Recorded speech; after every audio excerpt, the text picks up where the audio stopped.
This evening. It's a fantastic turnout. Tomorrow, 4 young activists from Palestine Action are due to be sentenced at Woolwich Crown Court following their conviction at retrial on May and charges of criminal damage. Now, despite never having been charged with or convicted of any terrorism offence, they are at high risk of being sentenced as terrorists with everything that entails. Long sentences in high security jails with draconian monitoring and notification arrangements post-release.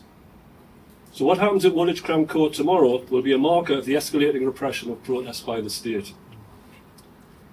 The 4 activists are part of the Filton 24 group who took direct action in August 2024 to save Palestine lives, breaking into a factory in Bristol owned by Elbit Systems, Israel's largest arms company, where drones were being manufactured and supplied to the Israeli government to massacre Palestinian civilians in Gaza. The direct action was taken in the context of the British government's shameful complicity in breach of its obligations under international law, its complicity with the genocide, including by supporting arms sales and other forms of military cooperation with Israel, such as the more than 500 RAF reconnaissance flights over Gaza from the RAF Al-Kratiri base in Cyprus, a dirty business exposed by Classified UK in their excellent documentary, Britain's Gaza Spy Flight Scandal. I highly recommend it. From the onset of their arrests, the Filton 24 activists have been treated as terrorists, kept on remand for up to 18 months before the first trial, and the trial judge, Mr. Justice Johnson, has throughout the proceedings betrayed a bias against the defendants and the Palestinian cause incompatible with the role of a judge. Over 2 trials, he has led such a shameless stitch-up of these defendants, who have refused to be bystanders to a genocide, such a stitch-up that defend our juries filed a complaint signed by over 3,000 lawyers, academics, etc., to the Judicial Conduct Investigations Office, demanding that the judge be removed from the trial. The judge has since refused to recuse himself. Most worrying of all, though, was the judge's preparatory ruling, using a little-known provision of the Sentencing Act 2020, that there appeared to be a terrorist connection in the case because the activists, I quote, were attempting to influence the Israeli government by restricting their access to weapons. This spurious terrorism connection was kept secret from the jury, and the press or anyone connected with the trial were banned from reporting it. If the judge decides, as looks like he is minded to do so, to sentence on the basis of terrorist connection, this would be the first time in British legal history that protesters face sentencing as terrorists without having been convicted of terrorist offences or having been found guilty of intentional violence. A terrible precedent will be set, which would not only result in other Palestine actionists who have caused criminal damage being sentenced as terrorists, but so too, for example, would climate activists, labour rights activists, racial justice campaigners who cause damage to property to prevent a much greater harm. So how have we come to this state of affairs, to a situation characteristic of the most authoritarian of states, where people take an action to expose the crimes of the powerful and prevent a genocide, are convicted on the basis of stitched-up trials, then sentenced as if they were guilty of the most heinous crimes?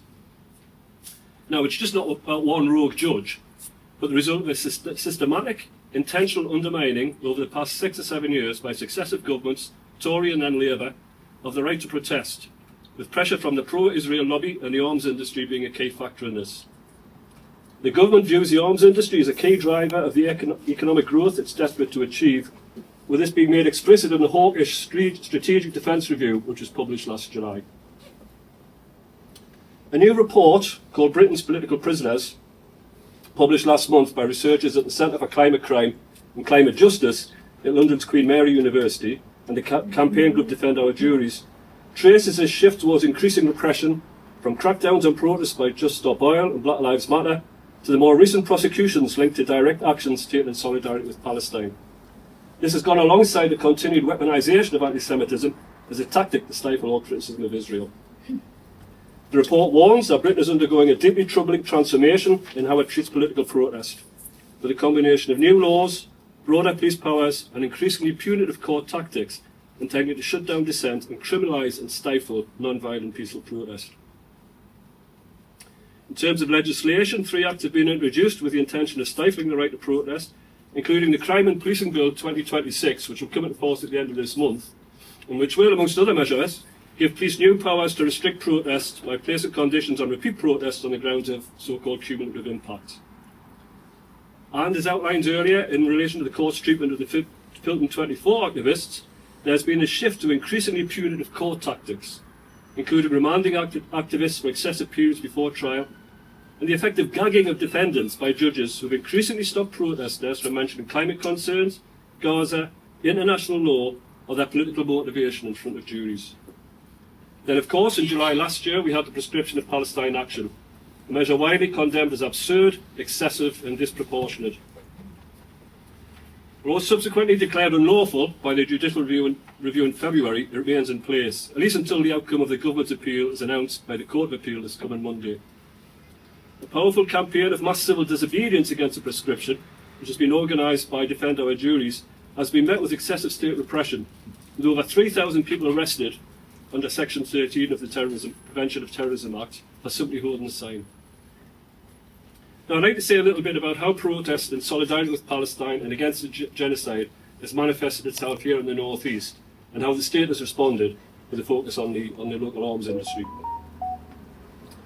In Newcastle, we're in the invidious position of having an arms factory owned by the Israeli state right here in the city, less than 3 miles away from where we're all sitting this evening. The factory, which is located in the west end of the city on the Armstrong Works site, was previously owned by a local firm, Pearson Engineering, until September 2022, when it was bought out by Rafael Advanced Systems, an Israeli arms manufacturer wholly owned by the Israeli state. Rafael is Israel's third largest arms manufacturer, with an annual global turnover of around £5 billion, and is an integral part of the Israeli genocidal war machine, manufacturing, amongst other things, the Spike-guided missile system, which has been used extensively to carry out massacres of civilians in Gaza. The plant in Newcastle, as far as we can tell from information on the website, manufactures armour plating and specific armoured devices and tank turrets, and the owners deny that its products are exported to Israel or used in the genocide. However, the Newcastle plant is deeply complicit in Israel's genocide. It provides the parent company with access technology for use by the IOF in perpetrating the genocide in Gaza, and also the war crimes in Lebanon, as well as providing important financial resources to the parent company and the Israeli state. On an annual turnover in 2024, the most recent reporting year, of around 50 million, the Newcastle plant made 30 million in profits, representing around 10% of Rafael's overall annual profits. The campaign to shut down Rafael, supported by Newcastle PSC, has developed considerable community support via groups such as PAR, People Against Rafael, and incorporates a number of different strands, including marches to and rallies at the plants, and lobbying local politicians and the councils and North East Combined Authority via petitions, motions to council, and FOI's Freedom of Information requests. Now, alongside these channels of protest has been sustained direct action. Palestine Action activists have taken action at the factory on at least 2 occasions, gaining access to the factory and reception area to damage roofing and signage, to call attention to the bloody reality of what the factory does, and shift the narrative that the arms industry is just another industry. Sustained disruption is also caused by a regular, at least weekly, early morning blockade by a group of activists, Geordies blockading genocide. You can see there's a flyer on their seat, so if anyone's interested in finding out more, please use that. So Geordies Against Blocking Genocide will manage to stop the morning shift with deliveries from getting into the plant for at least an hour or so.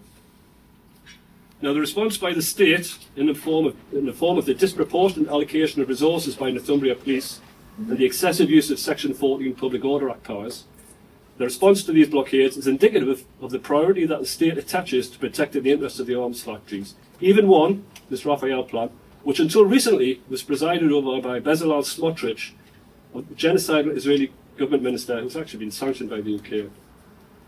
So the government prepares to represent their interests over the rights to protest and to take action against the genocide. The police have also used excessive force, leading to injuries, to enforce Section 14s at the factory, and to break up protests at Newcastle University during the student encampment 2 years ago. Declassified UK carried out an investigation into the cost of policing the protests at the factory and found that £209,000 of public money was spent by Northumbria Police, and that was just between October 23 and early 25, in guarding the factory. A shocking misuse of public money and police resources. There's an active FOI request at the moment being taken up by Declassified UK to try and get up-to-date figures. I'll just end by saying that the struggle for the right to protest and campaign on Palestine is at the forefront of the resistance to and pushback against the British state's suppression of dissent more generally. It has to be supported.